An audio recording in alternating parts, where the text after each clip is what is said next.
Manufacturers usually want a way to create a forward-looking projection so that they can incorporate it into their business planning, and that's a great idea. But the way you do it matters.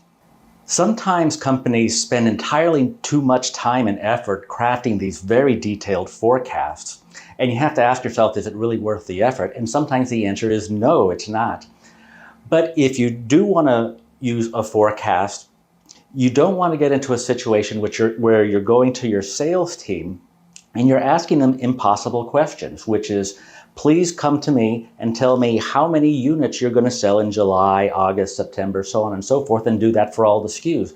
You're asking them to look into the future. Salespeople don't know how much they're going to sell. So we got to find a way to be practical about this.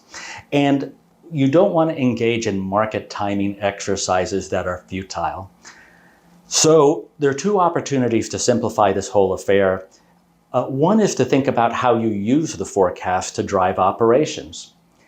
If you're taking your forecasts and importing them into ERP so that you can create production orders based directly off the forecast, then you are building to forecast. And building to forecast is okay in some cases, but in many more cases, it's not the best way to do it. It's particularly not the best way to do it if you hold finished goods inventory and customer orders are fulfilled directly from the warehouse shelves. You don't want to drive your factory using a very speculative forecast. You rather use your forecast to inform your inventory planning so that customer demand can pull product from the factory and from the warehouses rather than pushing them from a forecast. The other thing is, how do you create the forecast? Well, instead of sales forecasting, you might think about creating what I call a sales outlook.